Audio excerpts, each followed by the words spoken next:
Hey, Ken, I don't see Councilmember Stollard. Have you heard from him?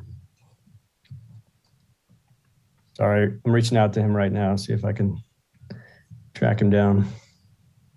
Okay.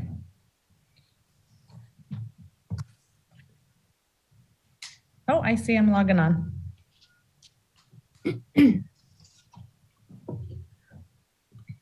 All right, so it's 6 p.m. I'm gonna call the January 18th City Council meeting for the City of Woodland to order. So please note the January 18th meeting of the Woodland City Council will be conducted pursuant to Government Code Section 54953E, which allows the city to hold meetings via teleconference during a proclaimed state of emergency. We encourage you to participate. The agenda outlines ways in which members of the community can participate in advance of the meeting and during the meeting. Okay. All right, so Madam Clerk, will you please call roll? Yes, thank you. Mayor Pro Tem Fernandez. Present. Councilmember Garcia Cadena. Present. Councilmember Landsberg. Present. Councilmember Stallard. Present. Mayor Vega. Present. Thank you. Okay, and now we're gonna say the Pledge of Allegiance. So if you please join me. I pledge allegiance to the flag of the United States of America and to the republic for which it stands, one nation, under God, indivisible, with liberty and justice for all. Okay, thank you. Now we'll move on to item D, communications and public comment. Madam Clerk, any member of the public who has submitted an email or left a voicemail for general public comment for items not otherwise listed on the agenda? No, nothing for general public comment. Okay, wonderful, thank you. All right, now we're gonna move on to communication. So this time I'm gonna invite council and staff communication, and we'll get started with Councilmember Garcia Cadena.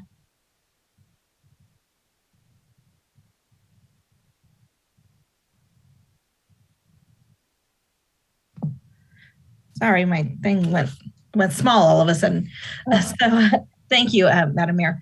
I wanted to start by complimenting our Parks and Rec department for the hard work that they put in for a very well thought out Martin Luther King Jr. celebration. I thought it was all very well run, and I really appreciated all the work they put into that. So thank you. And then also I wanted to thank all of the United Way volunteers that were out at Casa del Sol. So I went and shoveled over there and helped them out, shoveled wood chips, and helped to beautify that area. And it was really nice to see just a wide variety of volunteers out there helping that day. So yeah, I definitely felt it on Sunday, but I'm just very happy to see our community out and working together. And that's it, Madam Mayor. Thank you. Wonderful, thank you. All right, and Mayor Pro Tem Fernandez. Thank you, Mayor Vega. And I just want to take a moment to also take a quote from Dr. Martin Luther King as we celebrated his birthday on Monday. Life's most persistent and urgent question is, what are you doing for others? So I had that posted in my classroom always. And I just want to thank, as my colleague, Councilmember Tanya Garcia Cadena mentioned, all the community members who participated in the activities on Saturday in their public service to our community. So again, thank you to the United Way and the Community Service Department for all their work in organizing that event and all those who participated. And also I'd like to just thank the Yolo County Office's Ed is also having a speaker tomorrow evening in honor of Dr. Martin Luther King's birthday. And just the League of Women Voters of the Davis chapter for the organization of the Yolo County, of organizing Yolo County residents in honor of the anniversary of January 6th insurrection on at the Capitol. So just want to thank them for the work that they did to bring so many community members together on that evening. Also, just wanted to remind everyone that COVID is alive and well, and maybe request that we take time again to provide updates, maybe during the council meetings if possible, on the status of COVID, and just remind people to get vaccinated and wear their masks and keep others safe in our community. So thank you, Madam Mayor. Thank you, Mayor Pro Tem Fernandez. Councilmember Landsberg. Thank you, Madam Mayor. Just a couple things tonight. First of all, at the Homeless Executive Commission of January 6th, we discussed the homeless point in time count. This is a day when there's a concerted and organized effort to get a head count as best we can on the homeless population in our community and actually the entire county. This year, the pit count was supposed to be scheduled for January 25, but given the outbreak of Omicron cases, HUD, upon application and request, would allow pit counts to be conducted within the last 10 days of February rather than January. So Yolo County's request to delay has been approved, and the pit count for our county and Woodland will be February 23. So it'll be about a month out. I also want to extend my personal thanks to planner Dan Sokolow and to our homeless coordinator, Kristen Klein, for putting together a very comprehensive presentation and of the City of Woodlands update on homeless issues and the projects currently in various phases in our city. Dan and Kristen put a lot of work and effort into this presentation, and the presentation was well received by the Homeless Executive Commission. So I want to thank both Kristen and Dan for that work.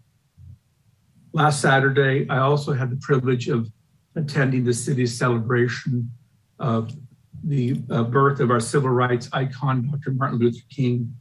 And I wish to also thank staff for putting on this program and for sponsoring both a poetry and an art competition where a lot of kids participated. It was good to see their art and their poetry. And one of the young ladies actually read their poem, which was very well thought out. Also wanted to thank our special guest that day, which was Yolo County Supervisor Gary Sandy and the pastor of the Greater Second Baptist Church for their moving words of wisdom, of recollection, and hope. And lastly, she doesn't know I'm going to do this, but I also want to thank Tanya, Councilmember Tanya Garcia Cadena, because every single day she puts something on social media about what we're doing. She does. And in fact, she just put something out today that Waste Management missed a pickup. So I want to thank her personally for keeping the citizenry informed by putting those things out on social media. I think people see them and they do respond to them. So thank you, Tanya, for that. That's all I have. Thank you, Councilmember Landsberg. And then Councilmember Stollard. Thank you, Mayor Vega. I simply want to also thank everyone who volunteered last Saturday. I was part of the 82 people out planting the 60 trees in our wonderful new Woodland Regional Park Preserve. It was exciting to see families out there, parents and children, manning the shovels, digging the holes, and the Civilian Conservation Corps was there. Really wonderful hard workers helping us out. The Lions Club, just a wonderful group of people. I thank the Woodland Tree Foundation for their organizational assistance. Certainly the City of Woodland for the work that they did to help the day be successful. And every time I go to the Martin Luther King commemoration, I come away inspired and humbled by not only Dr. King's example, but by many in our community who have the larger thought of welfare for everybody in their thinking as they act on behalf of the community. It was wonderful to meet Reverend James Robinson, who's the new pastor at Greater Second Baptist Church as well. I think that'll... No, wait. Okay, there we go. Councilmember Stollard, could you move your head? I think you froze a bit. I want to see if you're back. Okay, all right, gotcha. Yeah. All right, thank you, Councilmember Stollard. Thank you, colleagues. For myself, I also want to recognize Christine Engel and all of your team and everybody that helped organize the event on Saturday. I was really humbled and pleasantly surprised, not surprised, actually, to see all the folks that turned out to plant trees. I made a comment later that day and said, you know, our community really, we really rallied to plant trees, which you would expect as a city of trees. So thank you for that. And also the all of those chips, Councilmember Garcia Cadena, I saw you guys really knew how to get that, get to work with those wood chips. It was great. You know, something that resonated with me is seeing members of our community from all walks of life, little kids, youth, and our seniors out there. So to me, that's what community is all about, coming together to beautify your city and come together in community. I also wanted to thank Reverend James Robinson. I really appreciated meeting him and hearing his speech. And of course, Supervisor Gary Sandy, who helped continue the tradition of having this event and participating in it. And also, for this week, I will be attending the U.S. Conference of Mayors. So I look forward to participating in the program and bringing back ideas from other mayors around the country. So more to come on that. And now we'll move on to Mr. Manager, Communications. Yeah, thank you, Mayor Vega. I want to limit my remarks probably to the most important topic on all of our minds right now, certainly impacting every decision almost we make at the moment, and that's COVID pandemic. And we continue to see in our community, much like the rest of the country and the state, increased transmission of COVID-19 virus throughout our community. We heard yesterday that our transmission rates are now hovering over 200 per 100,000. To put that in perspective, back in mid-December, I believe we were around 15 per 100,000. So a substantial increase, not unexpected, but it is, all that said, very disruptive to home life, work life, and also seeing that starting now to impact our hospitals. Learned today that currently in Yolo County, all of the ICU beds are currently spoken for.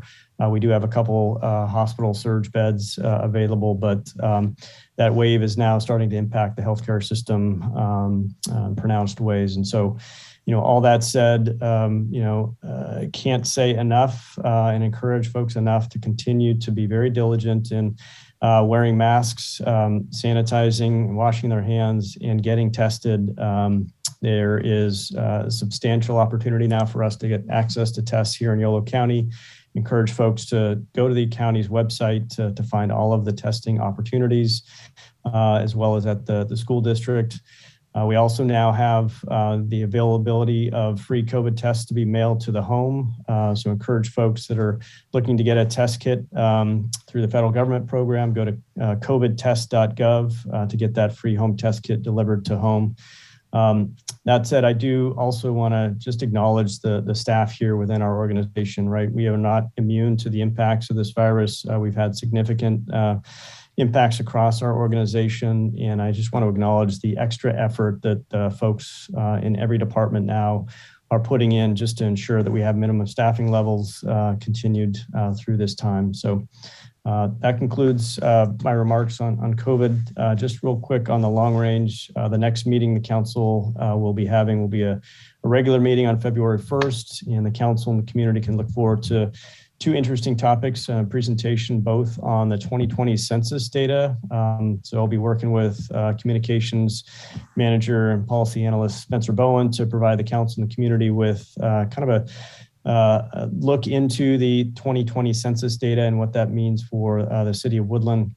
And then we will also be presenting an update on the microtransit project that we're looking forward to launch this year. So two very interesting topics that we look forward to presenting to the council at the next meeting. That concludes my remarks. Mayor Vega, I'll give it back to you.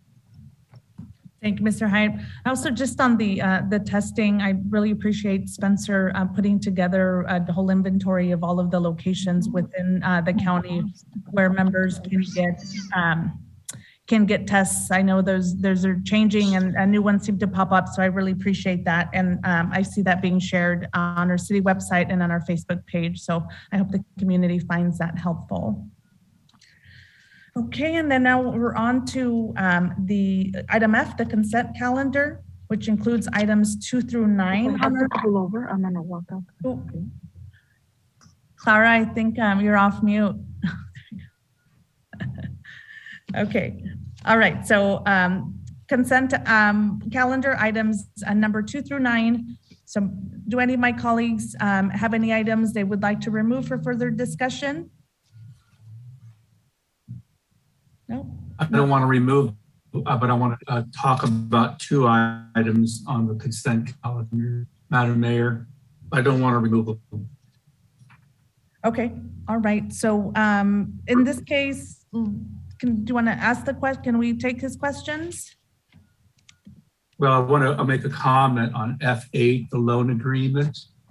I want city staff and council and members of the community to know that I'm in full support of the request to loan $500,000 from the Housing in Lieu funds to help finance the project on West Main Street. This West Main Street area has been the subject of a project for the last, I don't know, 4 or 5 years. And finally, it looks like we have some good movement on it. As I understand it, the Chelsea Investment Corporation has a pretty good track record of building quality low-income projects throughout California. This first set of 72 units will help shortages that we are now experiencing. It's not going to solve the problem, but it's certainly going to help. And I'm hopeful that when it comes time to fill these 72 units, that Chelsea works with both Yolo County Housing as well as the legal services in Northern California to identify families who have been on our local waiting list for some time. And I am aware that there are hundreds of families waiting for such a unit. I look forward to the other 90 units being built at some point as well to complete the total project. This project at 175 units will just put a dent in what we need in our community. We have a long ways to go, but I certainly support this project. And I hope that the rest of the council does as well. I also want to talk about F9, the California Recycle Illegal Disposal Program. In seeing what this is intended to do, I hope that this helps the host officers get freed up from picking up trash and cleaning up homeless camps. We have better uses for our host officers than to be picking up trash. So this is a good program. Hopefully the state gets the message that we need help in picking up trash throughout not just Woodland, but the entire community. And with that, that's all I have. Thank you, Madam Mayor. Thank you, Councilmember Landsberg. Mayor Vega, if I could add also, before council takes action on consent calendar, item F8, the loan agreement, do want to call out the resolution. After we posted the agenda, we noted it had a blank left in the resolution where we should have added in the term of the loan, which is 55 years. So if the council's so inclined, we'd like to, for the record, make sure that that gets added into that resolution. Thank you for that. For no further comments, I'll make the motion, Madam Mayor. Okay, I think we'll take, Madam Clerk, public comment? No public comment. No Let me public just comment? make sure that no one is raising their hands.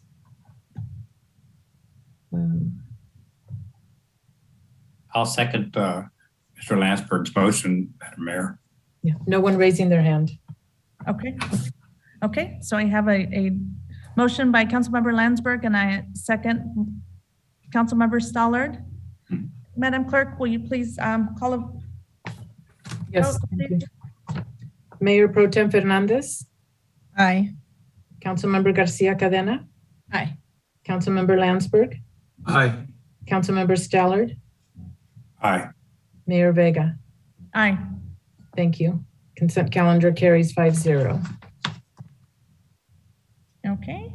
Right, now we're going to move on to item G, public hearings. So item number 10, the formation of Community Facilities District number 2022-1, the Prudler Services and annexation into the Spring Lake Maintenance Community Facilities District.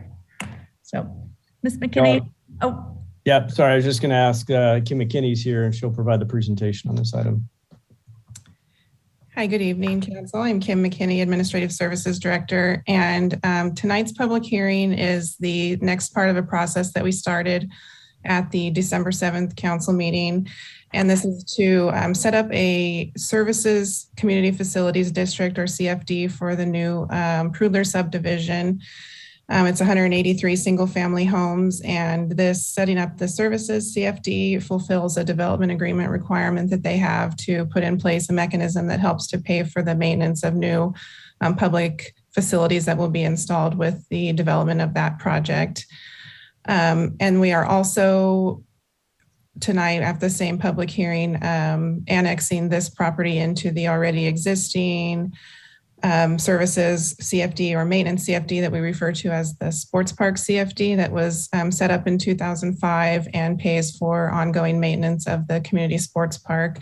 And so this project or property will also be annexed into there to also pay the annual assessment that the Spring Lake homeowners currently pay. So what happens tonight is we have a public hearing, and following that, there's a series of resolutions that would be approved that essentially establish the new CFD and call for an election, because new CFD require property owners to vote on the results of that process. And so we've already sent out the ballots and received them back and know the results of that. So that's already included in the resolutions there. And then there's the first reading of the ordinance to allow us to levy this new special tax moving forward. And then also resolutions and an ordinance for annexing into the CFD. And again, there's a election process that goes through there. So that's all I have. And I'd be happy to answer any questions that you have.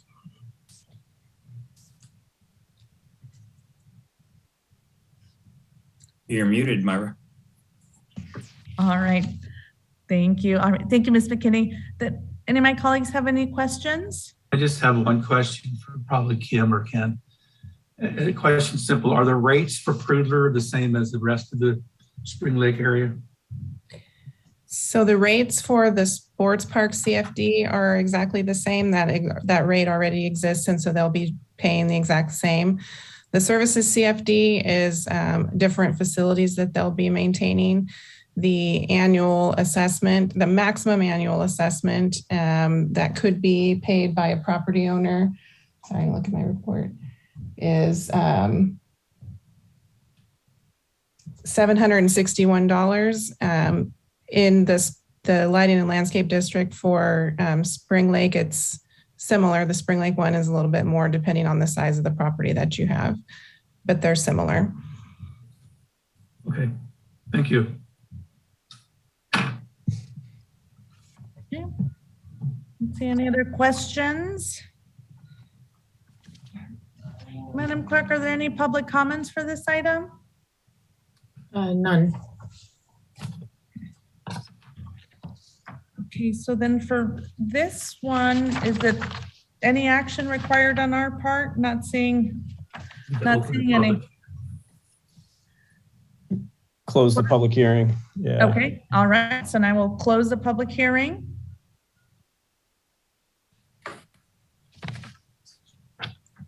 All right.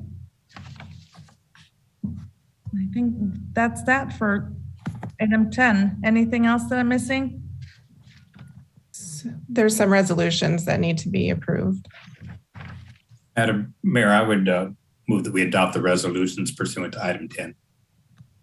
Okay, all right. So there's a motion to adopt the resolutions of the formation of the Community Facilities District number 2021 Prudler Services and annexation into the Spring Lake Maintenance Community Facilities District.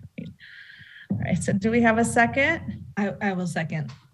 All right, so motion by Councilmember Stallard and seconded by Councilmember Tania Garcia Cadena. So, Madam Clerk, will you please call the vote? Yeah.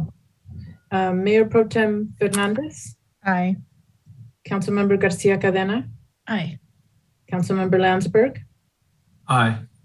Councilmember Stallard, Aye. Mayor Vega. Aye.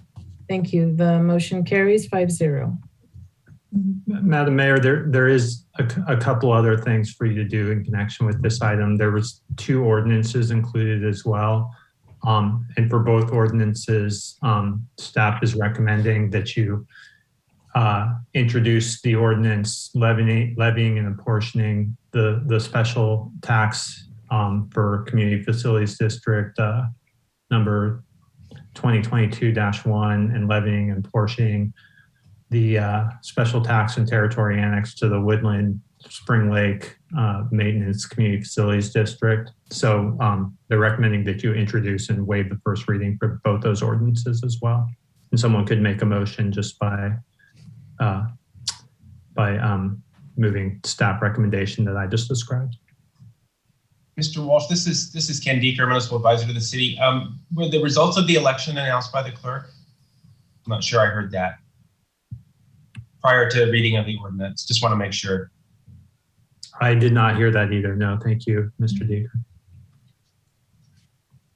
No, and I do have the votes cast for each one of those was 38 votes for each. Which, if I'm not mistaken, is 100% concurrence by the property owners. Yes, it's a yes. Okay. All right. So if I'm looking at the recommendations for action, so we've gone through and moved the first one to establishing the Community Facilities District. So now the declarations of the results of the election, do we have to make a motion to accept those results? That was one of the resolutions that you passed. Okay. So then the next one is, all right, so all of the resolutions here, I see them. Okay. Declaring the results, calling the election, and declaring the results of the election to Spring Lake Maintenance Community Facilities District. Okay. All right. So then the next is the staff recommendation to create the 2 ordinances, the levying and apportioning the special tax into the Community Facilities District, Prudler Services, and levying and apportioning the special tax in territory annex into the City of Woodland Spring Lake Maintenance Community Facilities District. I get that correct? Right, and we're introducing those and waiving first reading. Okay, all right. Madam Clerk, I would respectfully move that we acknowledge receipt of those 2 ordinances, waive the first reading. In other words, accepting the staff recommendation as to both. Okay, wonderful. And I will second. Okay. Thank you, Mayor Pro Tem Fernandez. Aye. Councilmember Garcia Cadena, Aye. Councilmember Landsberg, Muted, Rich. Wait a minute. Aye. Councilmember Stallard, Aye. Mayor Vega. Aye. Thank you. The staff recommendation carries 5-0. Okay, wonderful. Thank you for that. All right, so now we can move on to the next item, which is item number 11. So approve updated Rick Gonzalez Senior Park Master Plan. All right, so Ken, are you gonna take that one? I will, yeah. Thank you, Madam Mayor, members of the council. So this item is a follow-up to several previous actions the council took both in October and then subsequently in December at a special meeting to take up the matter of Rick Gonzalez Senior Park Master Plan. This past summer, the city engaged in a public input process with the community, specifically targeted towards Spring Lake, for updating the 3 master plans for the neighborhood parks in Spring Lake. So on this map, again, as a reminder, those 3 neighborhood parks consisted of Spring Lake Park, Jack Slavin Park, as well as Rick Gonzalez. We also solicited input regarding Spring Lake Central Park, which is the final sort of neighborhood-ish park. It's 4 acres in size, which we currently received input on amenities for that, and we'll develop a master plan when we're ready to move forward with that construction of that park. The community feedback that we received over the course of the summer helped inform the master plans for each of these parks that had previously been developed. At the tail end of that outreach process, we received communication from the district to consider potentially collaborating with the district around considering 2 acres of Rick Gonzalez Park to be sold to the district to allow them to expand the school site. They had received through a public process that they were concurrently engaged in over the summer regarding enrollment impacts at Spring Lake Elementary, and to establish some time for the district and the city to pursue evaluating whether that 2 acres would be needed and if the district wanted to proceed with the expansion of that school. So on October 19th, along with the updated master plans for the other 2 neighborhood parks, we presented this proposed update to Rick Gonzalez Senior Park. As you can see here, the proposal at the October 19th meeting was to consider moving forward with amenities on approximately 1.5 acres of the 3 acres remaining to be improved at Rick Gonzalez, with about 1.75 acres set aside for time for the district and the community and the city to evaluate what a potential school site expansion might mean, and if the park might be part of that solution. Council, after taking public testimony, ultimately directed staff to pursue additional public input opportunity regarding this concept. The council then scheduled a special meeting on December 9th, specifically focused on 3 topic areas in Spring Lake, of which Rick Gonzalez was one of them, along with the sports park, as well as the second aquatic facility. City Council again received substantial testimony from the public regarding this Rick Gonzalez master plan, and concerns that the neighborhood had were expressed around the impacts to the park and potential expansion of the school and the impacts that that might have on the neighborhood. And then taking that testimony back and sort of evaluating the impact of moving forward with the district, even if it meant to simply set aside the 2 acres to allow the district and the city to evaluate potential use of some of the park. The recommendation ultimately, after that consideration before this evening, is to continue to move forward with the full 10-acre improvements. What you see here now on the screen is attached to your staff report and staff's recommendation to complete the 10 acres of Rick Gonzalez Park, including the tennis court, full basketball court, as well as landscape improvement areas on the east and west, and would result in ultimately full completion of the master plan of the park. I do want to note that given some of the feedback that we received over the summer, the original master plan did include a parking lot along Meikle Avenue. Recommendation at this point is to instead prioritize funding to complete the landscape areas as well as the hard court surface areas, given the limited support and prioritization rather for the parking lot amenity.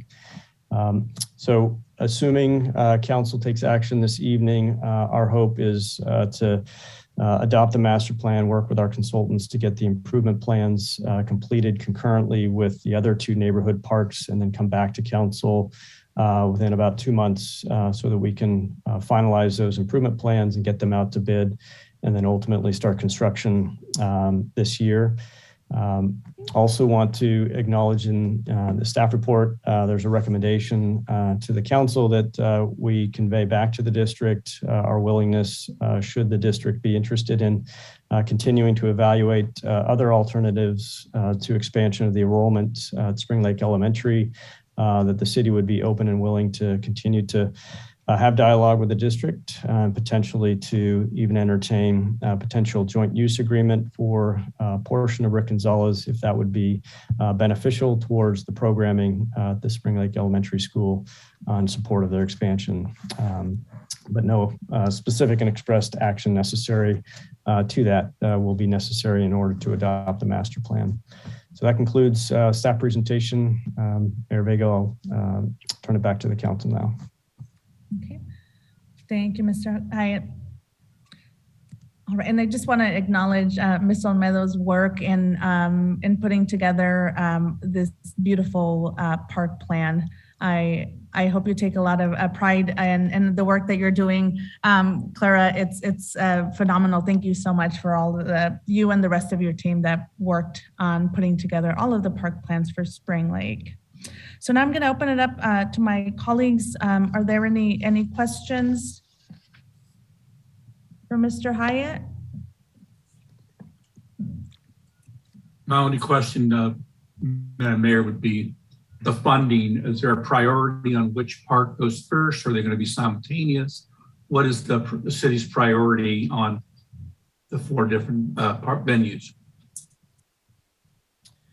Yeah, excellent question. At this point, we anticipate having sufficient Spring Lake Park fee revenue in order for us to complete all of the 8 acres of the Spring Lake Park, as well as the remaining 2 acres at Jack Slavin and the remaining 3 acres here at Rick Gonzalez. So that is our hope at this point. Again, as everybody knows, we're in a very inflated construction market.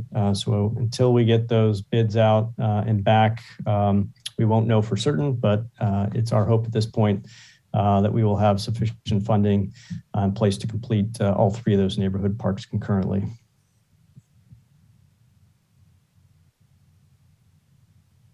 Thank you, Mr. Hyatt. Right, thank you, Mr. Landsberg. Councilmember Garcia Cadena, did you have a comment? Actually, I was going to ask about the timeline as well, but City Manager Hyatt answered the question, so. Okay, great. All right, so I think, Madam Clerk, we've received public comment for this item. Can you share that with Yes. us, please? Thank you. Thank you. Yes, I'll read the email that I received, the first one. Mahaj Seeger. Esteemed Mayor, Council Members, City Manager, and City Staff, regarding item number 11 on the January 18th agenda, we support the approval of the updated Rick Gonzalez Senior Park Plan. The plan expands the planting of native trees and grasses and more irrigated playfields. Also a basketball court and tennis and pickle ball court. We noted discussion of continued shared use with Spring Lake Elementary School. This multi-use is a good alternative and preferred by many residents over expansion of Spring Lake School into the park. The City of Woodland has done a nice job with parks and linked walking paths in the Spring Lake area. It is a model for others to follow. Thank you very much, Mary Helen and John Seeger.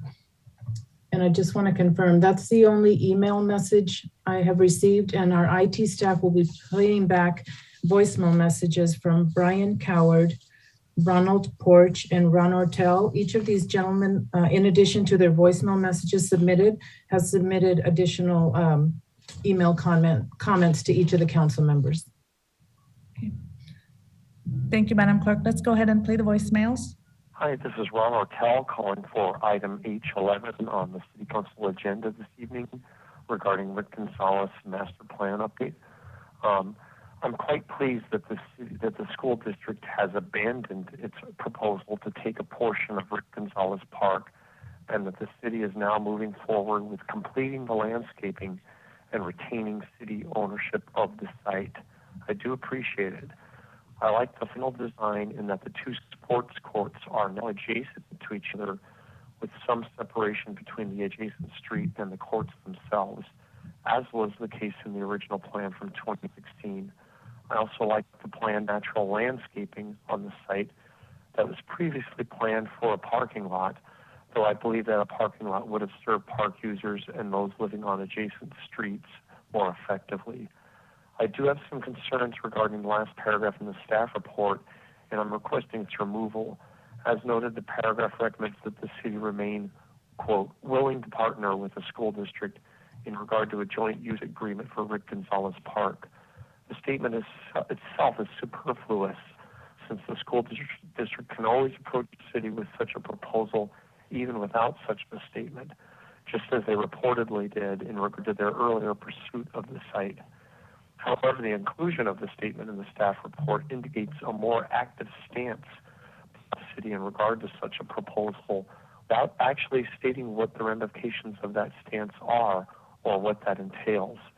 Its inclusion appears to encourage or allow non-public conversations between the city and school district to continue outside of public processes as occurred during the initial pursuit of the site by the school district. Given that the city has already initiated 2 public outreach processes for Rick Gonzalez Park within the past year, the conclusion of the statement has the appearance of yet another end run around those processes. Needless to say, any further changes to the plans for Rick Gonzalez Park would logically necessitate yet another public outreach process. But given that shared use agreements generally require closure of parks to the public during school hours, this would, of course, be a significant change in plans once again. Any closure of the park to the public during school hours is in conflict with the results of the public input process that the city completed on December 9th. In other words, it appears that the city is still attempting to encourage action which willfully ignores those results. You can read the rest of my email regarding this, so I won't go into that part any further. But again, I do appreciate that you are moving forward with landscaping.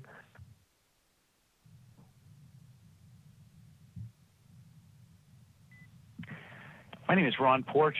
I want to thank the Woodland City Council for hearing me tonight, and just also for just hearing us in these recent meetings concerning Rick Gonzalez Senior Park.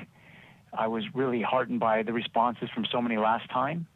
I have just a couple of points for tonight's meeting, and again, thank you for hearing us. Number one, it's an analogy. I want you to think of 2 young children having parents giving presents to their children, and the first child opens up a present, and the first present is a park. And the child is so grateful, and in short order takes pride and ownership over the park, and the park's now part of the child's life. In fact, many others got the same present and are all enjoying that same present. And they all want to share the present, not only with their families and their friends, but even for the next generations. It would take extreme circumstances to take away such a present. No parent would want to do such a thing. But who would do such a thing? Who would take away that present? Especially if they knew the joy of those who had that present. And that was part of our last meeting of kind of trying to explain what this park means to many of us in this neighborhood. My second point, I'm encouraged that our city has options for schools that don't necessitate the taking of this park. And so I want to encourage you, the council, to pass a plan tonight that finishes the plans on this park, a plan that will protect it for generations to come. No one's going to be disappointed with you, the council, for letting this park remain a park. You've broken no promises or oaths in doing it. In fact, you'll be credited with listening very well to your constituents who participate in the meetings. Lastly, I appeal to you to finish the park's landscaping, to leave all the walking and running paths just as they are. I like the artist rendering I saw of the plan, the tennis court, the basketball court. They're going to be amazing additions. Thank you for all that you do in being leaders in this community. Have a good night.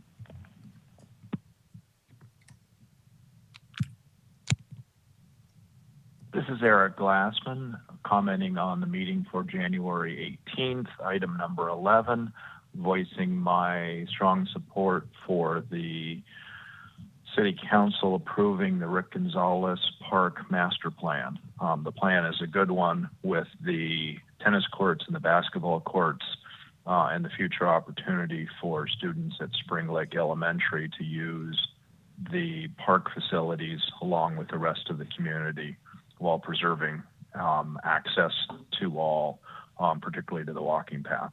I want to express my appreciation to the city manager and to the council members for taking the neighbors' concerns into account in creating a master plan that I think is preserves what the park is all about. Thank you very much.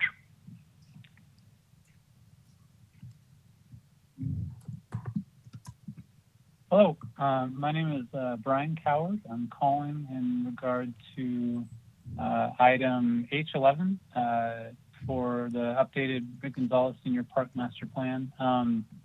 Overall, I'm happy with the outcome. The park, the remains and the improvements that are planned look good. I'm glad we got the extra basketball court and the path and seating along Meikle. With the kind of planting area looks good. Happy with that. And the tennis courts, I mean, I think, my family's looking forward to using those, facilities. So that'll be very nice. And I'm happy with that. What worries me and why I'm calling mainly is I'm concerned about the language that's at the very end of the document. I provided a letter that was supported by a couple of neighbors to the council and city manager Hyatt. And the concern is that it kind of goes counter to, it actually says that staff recommends still partnering with the school districts to include or use facilities that are at the park, and it's kind of counter to a paragraph just a little above that actually states that the result of the special council meeting that was held on the 9th, that the overwhelming majority of comments received expressed concern and a lack of interest in partnering with the district, especially without any details. And I just think that paragraph should be removed because it is counter to the results of that December 9th meeting, and we shouldn't be including it without the district actually providing some information, setting up public meetings like we had planned on doing. So I think we should remove that if we can. I'd just also like to add that we should, ideally, the implications with the district's board meeting last Thursday were that they were no longer going to pursue expansion into Gonzalez. And so that was good news. And they had an agenda item that I requested to add the school site at the tech park to the specific plan land use map. And they approved that and also decided to request adding 2 more acres to the specific plan for the school. So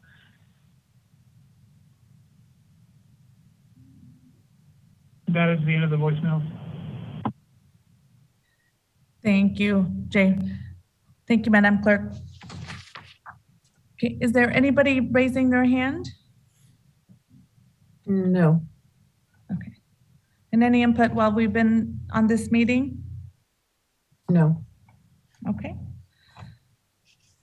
All right, so I'll open it up for any questions from my colleagues. Any questions for staff? Nope. Oh.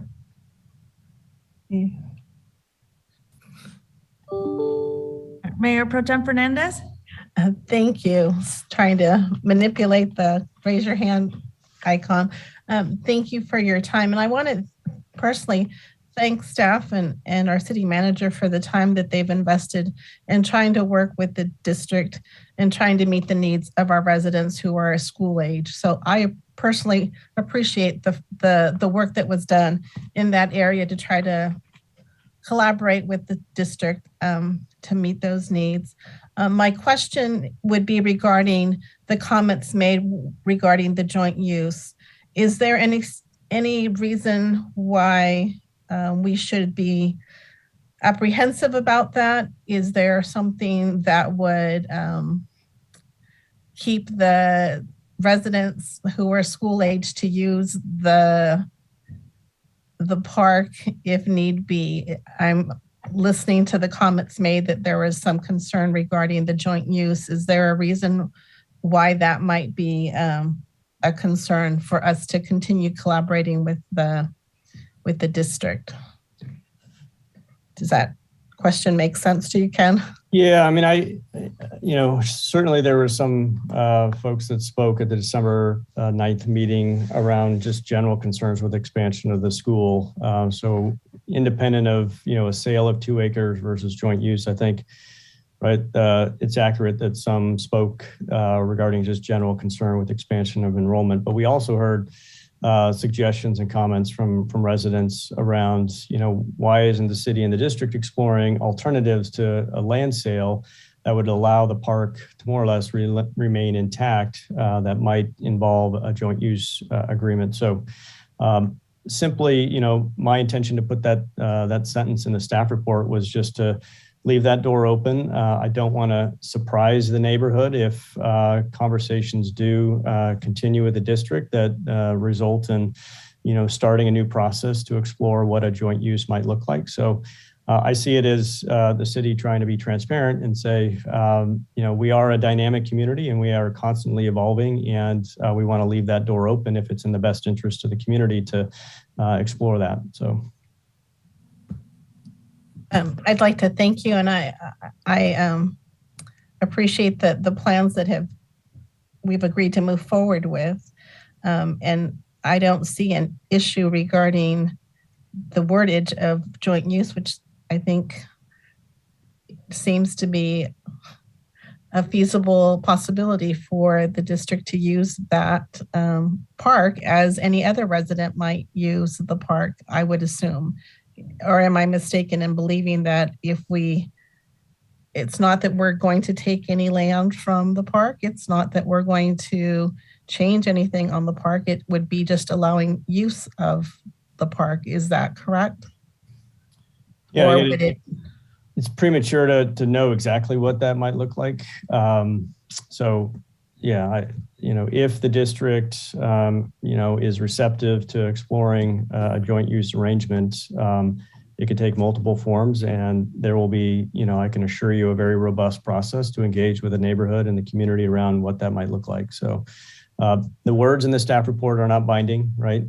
They don't obligate the city to do anything other than communicate to the district that we want to continue to be good partners with them and help find the right balance in our community for all these needs and these issues. Thank you. Thank you, Mayor Pro Tem Fernandez. Councilmember Garcia Cadena, did I see you come off mute? I was just going to say I move that we accept the master plan as presented. Okay, there's a motion by Councilmember Garcia Cadena, and I would love to second the motion. And Madam Clerk, would you please call roll call vote? Yes. Mayor Pro Tem Fernandez? Aye.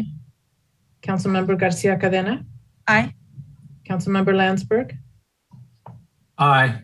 Councilmember Stallard? Aye. Mayor Vega? Aye. Thank you. Motion carries 5-0. Okay, thank you for that. So now we're on to item number 12, the Woodland Regional Park Preserve project update and lease agreement for Environment Education Center. Great. It's my distinct pleasure to do a real brief introduction to this item and then hand it off to Stephanie Burgos, who's, those who haven't met her or seen her on Zoom yet, present to council. She's one of our rock stars over in economic development, and she has a particular professional passion and personal passion for environmental issues. So I've handed off sort of taking the lead on the Woodland Regional Park to her. So she'll walk you through a presentation, but before I hand it off, just a little bit of context and background around the Woodland Regional Park Preserve now. As the council, I think, is acutely aware, we've had as a council goal for many cycles now the desire to take what used to be an old landfill property that the city owns off of County Road 102, that's 160 acres, and use that to provide a public amenity, one that provides opportunity for nearby access to open space and nature, and preserve the habitat. And as you'll learn, some very unique habitat that exists on that property, and do so in a way that is compatible with public use. And so we've been actively partnering with some environmental education and organizations here in Yolo County and Woodland, specifically Explore It and Tuolumne, have really stepped up to be very active and engaged partners through this process. About 3 years ago now, the City Council entered into a lease agreement for a portion of the site to have Explore It partner with us to pursue funding to develop an environmental education center as part of the preserve. Over the last 3 years, Tuolumne has taken on a larger and larger role in collaboration with us, and Explore It has now expressed interest to sort of transfer the lease over to Tuolumne. And so tonight's action will ask the council to terminate the Explore It lease and then enter into a new lease with Tuolumne as we're getting ready to submit a state parks grant that would be a primary funder for at least the first phase of the education center. So excited to provide the council with an update on all the work that's been happening out at the Woodland Regional Park Preserve. It's been somewhat quiet, at least publicly, around all the work that we've been doing out there, and we're excited to be able to kind of share all the great work and give some credit to our partners for how much they've invested with us to make this a reality. And with that, I will conclude my remarks. And Ms. Burgos, if you wouldn't mind taking over the reins and walk the council through the presentation. And then after Stephanie, we do have both, I believe, Lars Anderson and Sandra Schubert from Tuolumne, who will also provide the council with an update on their efforts. Yeah, thank you very much, Ken. Good evening, council. Good evening, everyone. Just want to make sure you can see the projected screen that says Woodland Regional Park Preserve. We can, Stephanie. Awesome. All right, so hello, everyone. My name is Stephanie Burgos. I work in the Economic Development Department of the city. And while many of my responsibilities are oriented towards this outreach and support, since 2019, I've also been involved in the restoration and development of the Park Preserve. So firstly, I'm going to go ahead and provide some history and vision of the Park Preserve, and then our project partner and board member of Tuolumne, Lars Anderson, and I will give an overview of the construction and restoration efforts of the park to date. And lastly, Tuolumne's executive director, Sandra Schubert, will walk everyone through the $3 million grant that will be submitted this week in hopes of funding the educational facility at the site. So jumping right in, the Woodland Regional Park Preserve is a 160-acre nature park along Road 102 and 25A, just across the road from the Spring Lake development. We call it a park preserve because it's not a typical city park that has a play structure or soccer field. This park sits at the site of the former landfill, which was capped in the 80s and continues to be maintained and monitored by the city to this day. So the process from nature park or from landfill to nature park is incredibly unique. When soil was excavated at the site to cover the landfill, a burrow pit was formed. Coupling that with rainfall and seed germination over the years, a pond was created, which is now lined with numerous native plants that form a riparian habitat. So this, along with the site's vernal pools, is home to birds, coyotes, and other wildlife. There are nearly 20 different plant species, including a federally listed endangered palmated bracted birdbeak plant. So this land, which is city-owned as of 1930, was also used as a landing site for model airplanes following the landfill's closure. There was also considerable consideration for developing the site for a variety of other purposes, but the city has ultimately moved forward with preserving this land through a conservation easement. It was identified as a future nature site for our community as far back as the 1996 general plan and remains referenced as a nature site in the 2035 general plan. So drawing your attention to the zoomed in map, you can see that the Park Preserve is surrounded by several other local nature sites, including the North Regional Pond, the East Regional Pond, Conway Ranch. Basically, there's some extensive land here that has been carved out for wildlife, and overall preserving this land for nature and public enjoyment is a great asset for our region. In about 2015, significant efforts were made in tandem with our key project partners to begin conceptualizing a more concrete vision for the Park Preserve. A big push was also made to seek outside funding to supplement city funds for the Park Preserve's restoration. The end goal here is to create public access while preserving the park's nature and wildlife. So with over $1.5 million secured, numerous park improvements and restorations works commenced in September 2019. From then until now, although the park has been closed to the general public, it's accessed multiple times per week by project partners for a variety of uses like bird monitoring and plant management. I also wanted to point out that the city has a wonderful resource of local experts and enthusiasts of the park that compose our project's leadership team. There are about 15 people with backgrounds in science, fundraising, education, and more that volunteer their time to meet with the city on a monthly basis to provide feedback and input of the park's progress and have been instrumental in securing funding for the park. So now as we look forward to what's coming up next, our project partner, Tuliomi, is leading the efforts in collaboration with the city to seek $3 million in grant funding from California State Parks to construct the Center for Nature, Science, and Culture. The center is planned to house nature-related education programs, and furthermore, because of the park's proximity to schools and the community college, there's great potential for collaborations, including field trips and other educational programming. Lastly, as the park has space for bike parking and an ADA walking trail, exercise and mental health is also envisioned to be a focus of the park. We aim for the center to create access to health and nature-related opportunities to families and individuals of all backgrounds and ages right here in Woodland. So with that introduction, Lars and I will now provide a brief overview of the various grant-funded projects that have been carried out on site. One of the key early grants that we received was from the California Wildlife Conservation Board and California Waterfowl Association to regrade the 22-acre burrow pit into a permanent and seasonal wetland. So we went from this burrow pit to an intentionally graded wetland.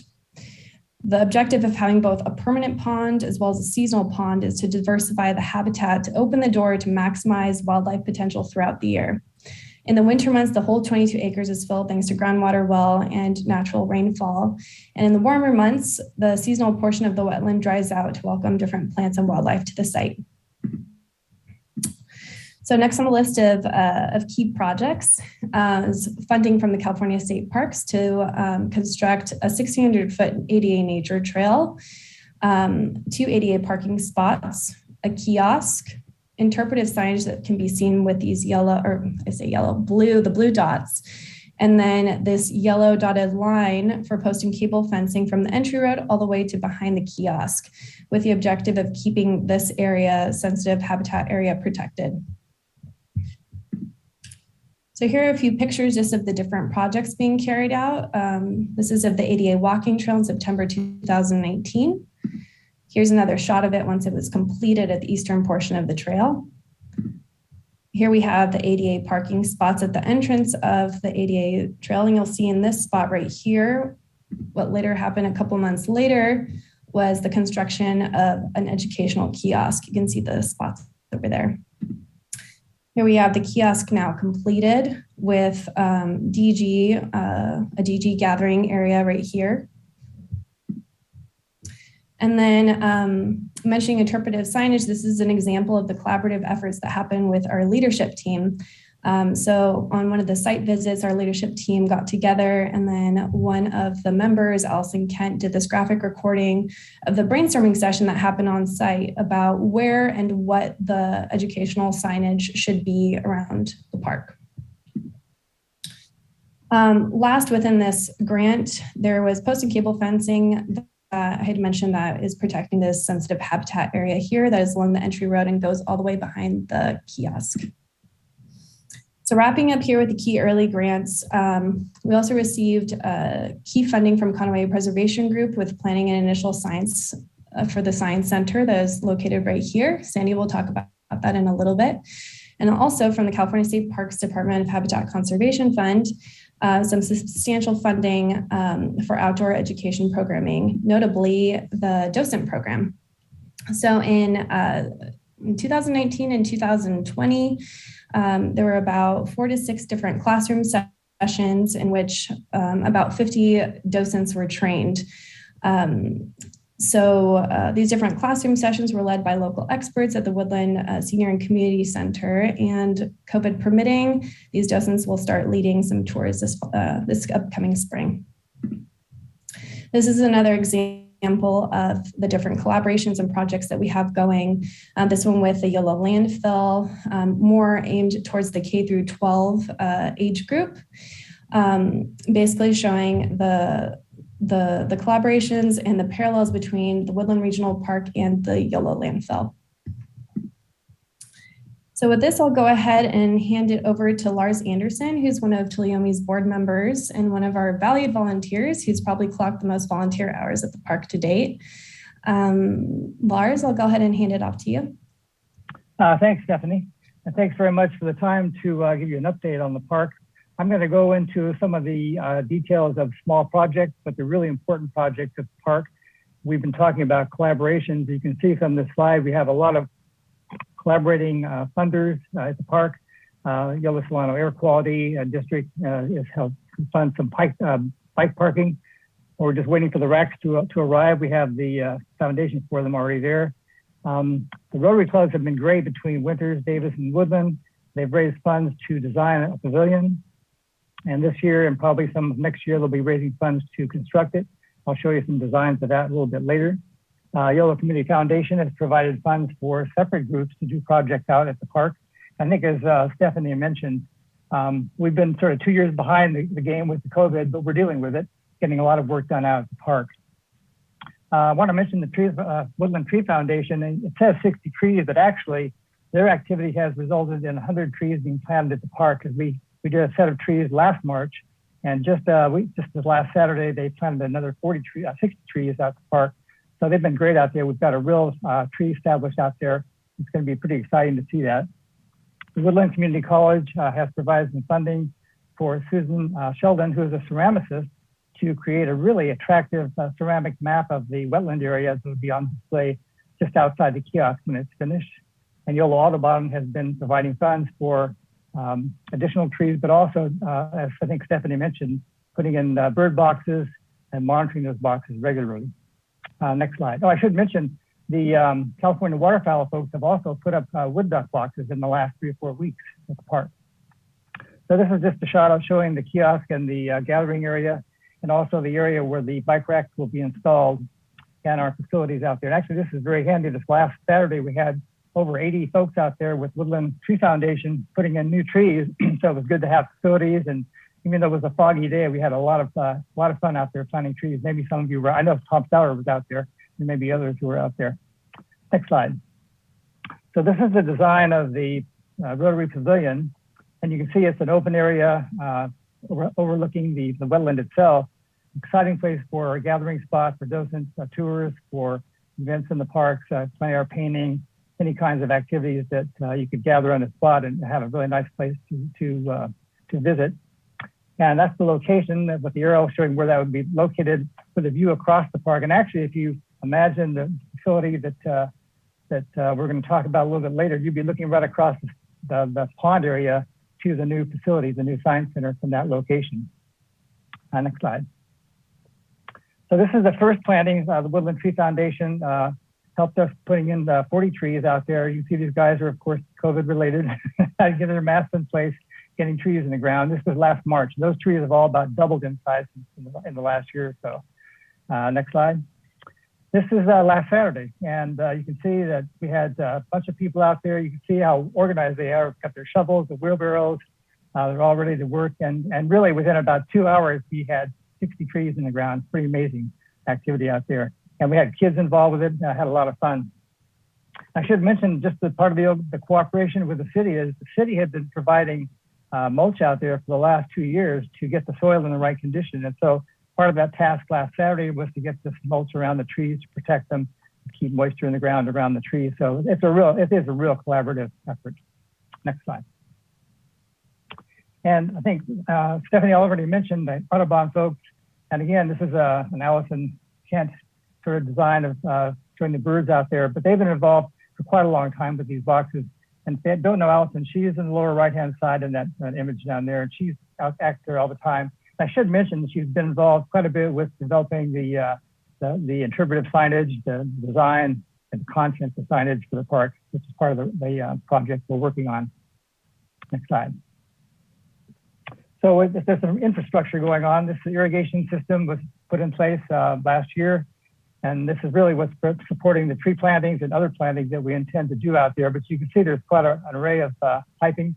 And the key is we have a well in place. And we had a major event this last November, and you'll see a picture of that in just a minute. So with the piping in place, all we needed to do was to get that well going. And so with the help of the projects, we've got the water down the irrigation systems here. And the next slide, I think, shows our opening day with the first filling of the water. So this is a big event. We have water coming in from the well to fill up the wetland, and it took about 3 days to get it up to where it needs to be. And then right after this, we had that great rain that came in. So we actually have had water in there pretty much since November. It's pretty exciting. We've got waterfowl in there, birds in there today. It's a great place to be. So you can see we've made a lot of progress in the last just the last year or so. I should end up by saying that even though we have a lot of native plants that we're protecting out there, we have some invasive plants as well. We have a group from UC Davis and other volunteers have been pulling out weeds there for the last 2 years. And they pull out a lot of weeds. In the next shot, you'll see a dumpster, which is about 30, I think, cubic yards. There's about 5 or 6 of these dumpsters they pulled out invasive weeds out of the park. So there's an ongoing maintenance task that we have to work with. But we have such great volunteer help. That's what makes this park work. It's a real collaborative effort. I think at this point, I'll turn it to Sandy to talk about the future. Thank you. Yeah, thanks, Lars. So I'm going to go ahead and hand it over to Tuliama's Executive Director, Sandra Schubert, who will provide context on the California State Parks grant that we'll be submitting on the 20th, so in a couple days. So go ahead, Sandy, you can take it away. Thanks, everybody. First of all, I want to thank the city for all the support they've shown Tuliama and all the partners that have been working on the Woodland Regional Park Preserve for all these years. We couldn't have done any of it without you guys, as you know, but it is greatly appreciated. So as everybody's talked about, we are submitting a grant for the design of a facility and a trail called the Woodland Regional Park Preserve Center for Nature, Science, and Culture. And it's a mouthful, but we're hoping to accomplish a lot of things out there. It's a regional park program grant through California Parks and Recs.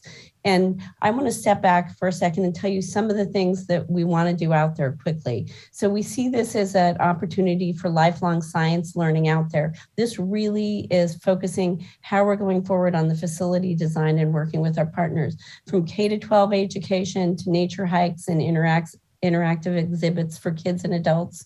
We will have docents and a junior guide program where we have kids teaching other kids through theatrical walking tours. We've already done some of them and they're absolutely amazing.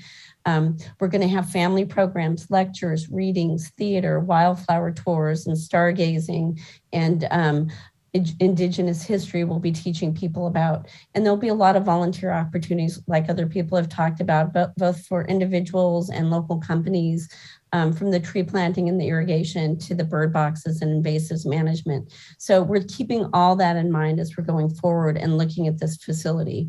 So the Regional Park Program is funded by Proposition 68. It's designed to improve regional parks and regional park facilities. And Tuliama and all the city and our other partners are seeking $3 million for the construction of the facility and a half-a-mile trail. We have gone through a variety of steps to get community feedback.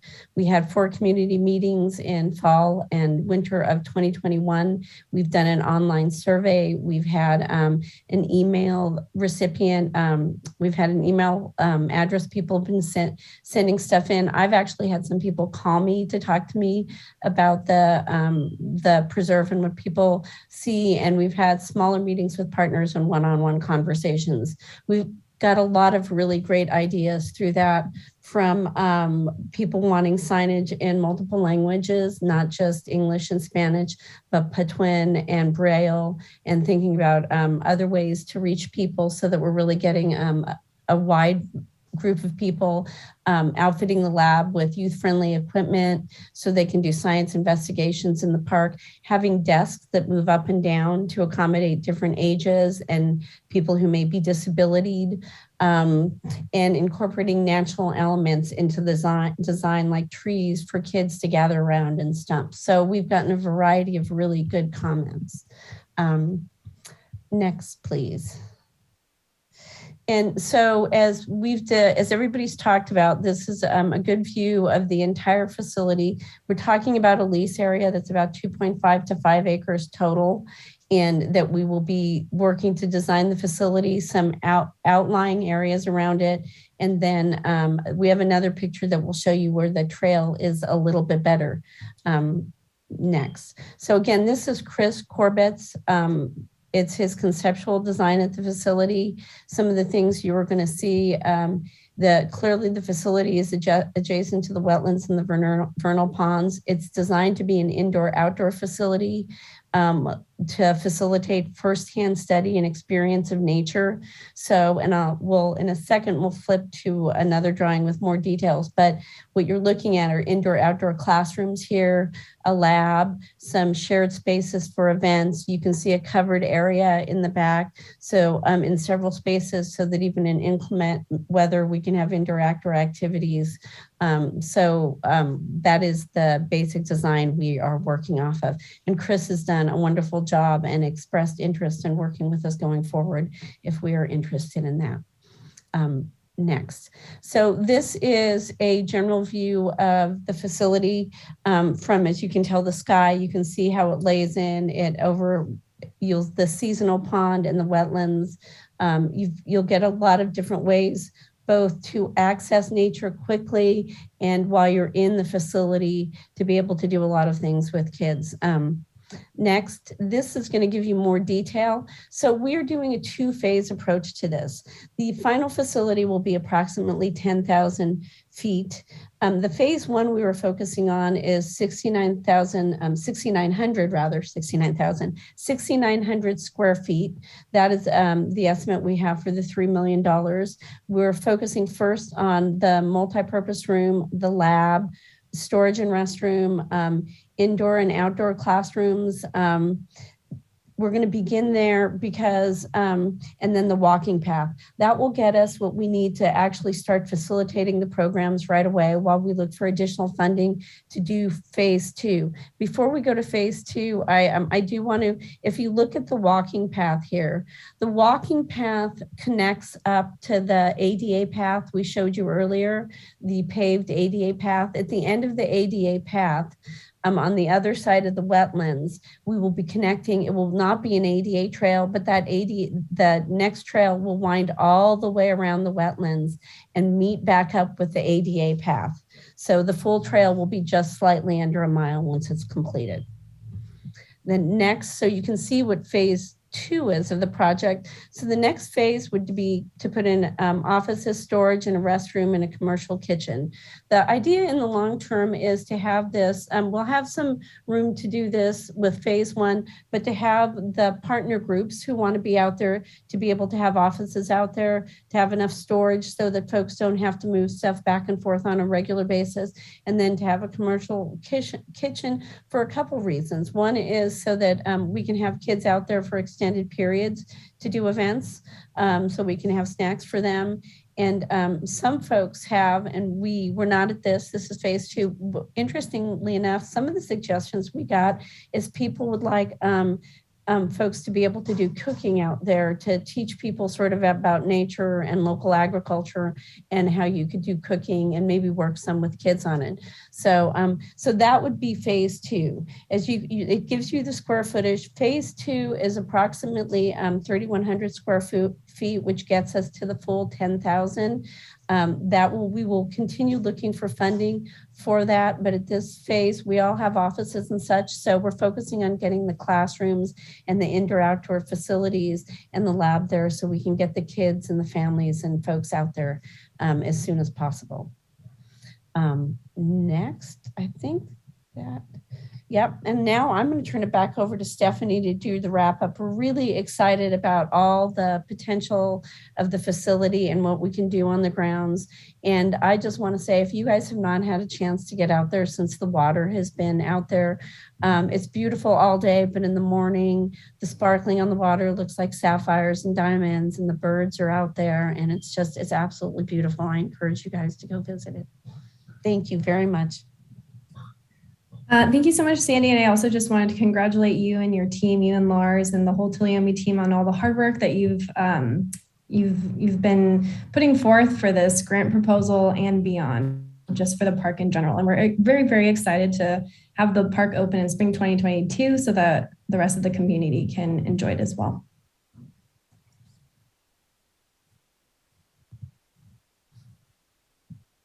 Well, thank you, Sandy, and thank you, Stephanie. Wow, having been out there this weekend and now seeing all of the beautiful pictures and the plans, it's very exciting. I'm sure the community is eager to get out there. You must have people knocking at your door saying, when is this going to open? Especially as the weather starts to get better. So I'm going to open it up to my colleagues to see if there's any questions for the presenters today.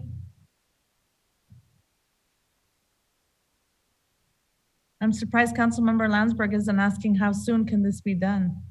Well, you know, I was going to say something, but the question is really for Stephanie and for Lars and Sandy is, what can we do to help you in your bids for grants? Is there city letters? Is there something you need from individuals to further along your grant requests?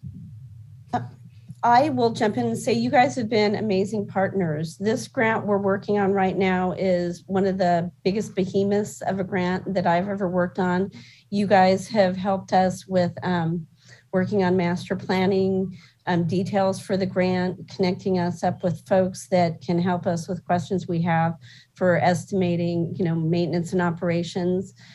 When we have gone for other grants, you guys have given us letters of support. So the partnership with the city on this has been phenomenal. I can't think of anything that we've, you know, needed going forward that you guys haven't been, you know, willing and able to do, if able to do it. So I at this point, I feel like you guys have been extremely responsive, which we greatly appreciate. Great.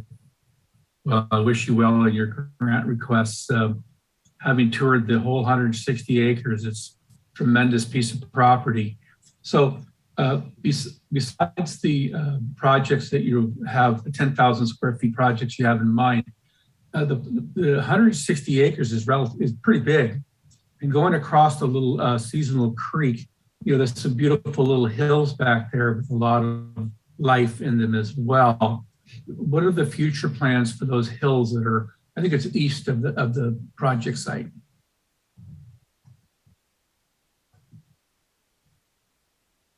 Yeah, I can take a stab at that response to Rich. As part of the park master plan, there's, you know, future to be approved for access trails. So those landfill mounds that are still out there, the city is actively responsible for ensuring that their cap is maintained, but we're initiating conversations with Cal Recycle on the county to ultimately allow us to have a trail system up there that would be unpaved, but allow individuals to be able to get up and be at the highest, almost natural point in Woodlands, get a great perspective of the valley. So that is part of the ultimate master plan. And then while I'm speaking here, I failed to mention that one other important aspect of this property is our efforts with Yola Habitat Conservancy to record a conservation easement on the property. And that is another effort that we've been engaged in for quite some time, but with the recent adoption of the Habitat Conservation Plan and Natural Communities Conservation Plan, we are this year going to be bringing back to council a final easement that would essentially protect the majority of the property for a permanent habitat conservation. There will be a development envelope where the education center will go, as well as the parking area. But ultimately, the majority of the site will be encumbered by that easement that will come with some easement value that the city can then consider reinvesting into supporting continued improvement of the property. As part of that, we will also be working with the Conservancy to have them take over management of the habitat portions of the property. So as part of that negotiation, they have agreed to take on the financial and the monitoring and management of the habitat throughout the property. So more to come on that. No action this evening, but we will be back to the council later this year with a recommendation to record that conservation easement. Thank you. That's all, Madam Mayor. Thank you, Councilmember Landsberg. And Mayor Pro Tem Fernandez, I see your hands raised. Thank you, Mayor Vega.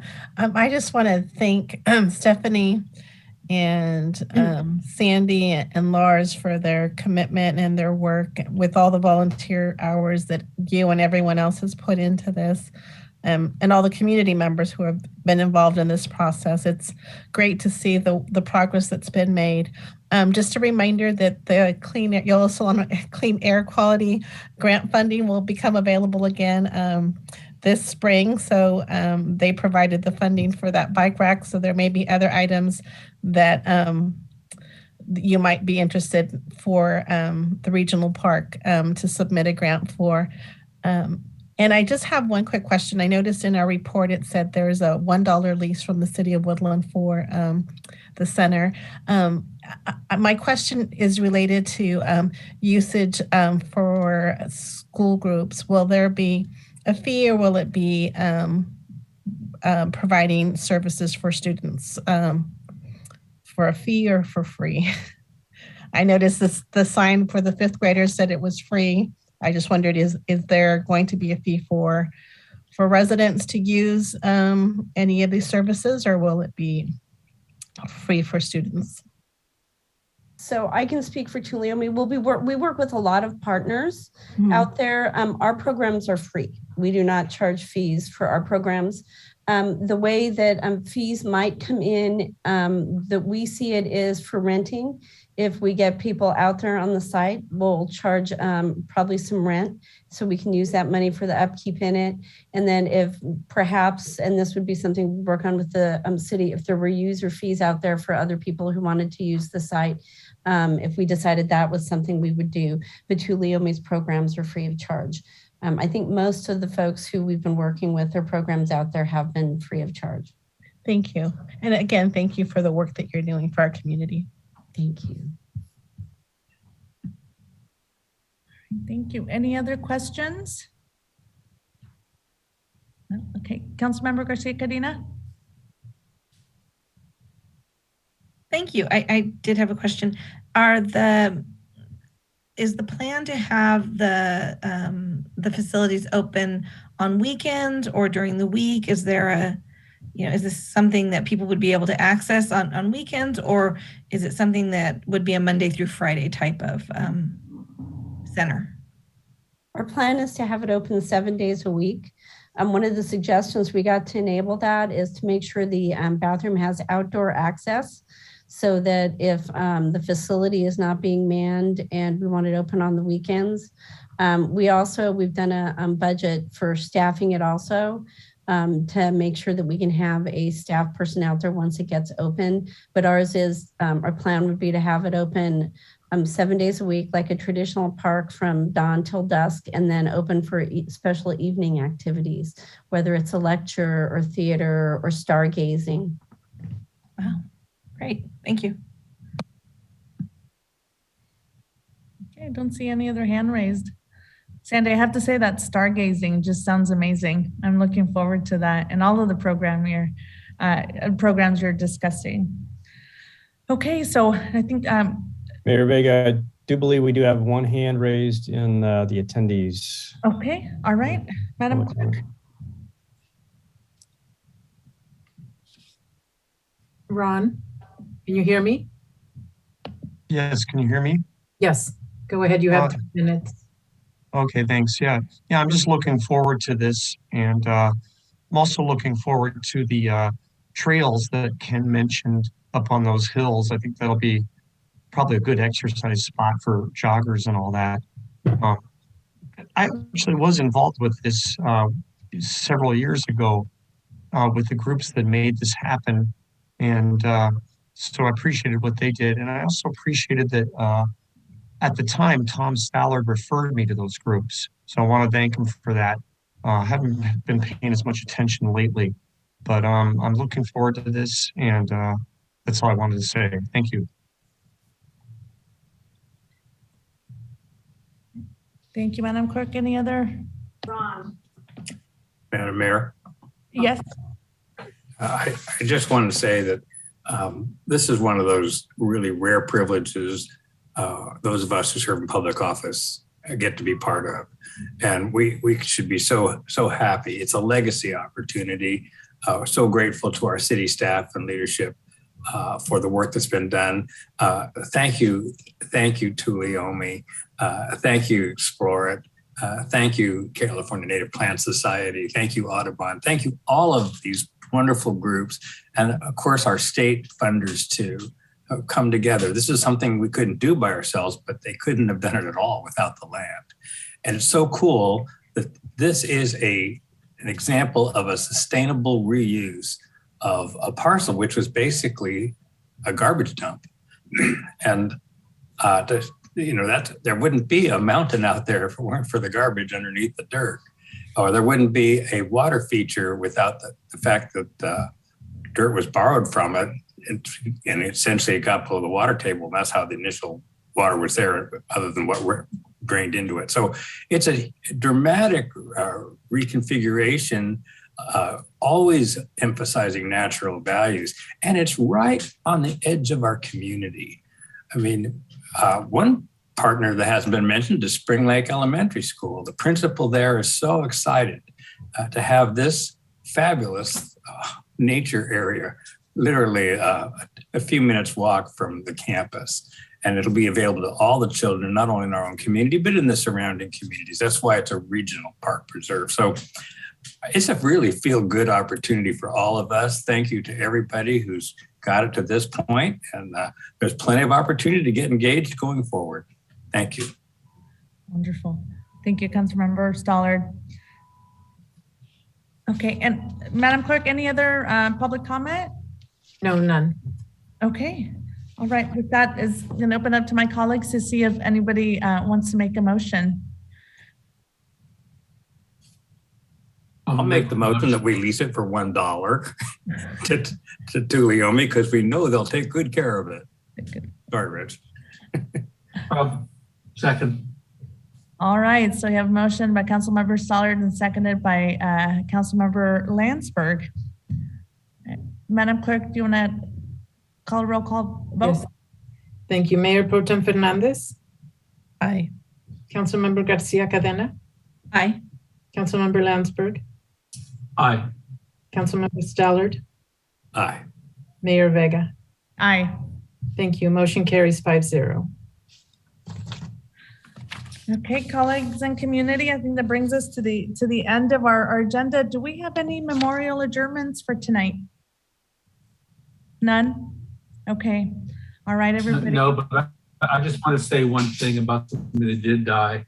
It has nothing to do with the city of Woodland, but sometimes when people die, and I'm specifically speaking of Betty White, when Betty White died, everybody knew she was an animal lover, and it has spurned so many donations and goodwill gestures towards animal groups, adoption groups. It's just phenomenal, the response that Betty White has created by her death. It's kind of weird, but thank you, Betty White, even in your death. You're helping animals even when you're gone. That's all I have. Thank you, Councilmember Landsberg. Okay, everybody, good evening. We'll see you in a couple of weeks. Good night. Bye. Thank you.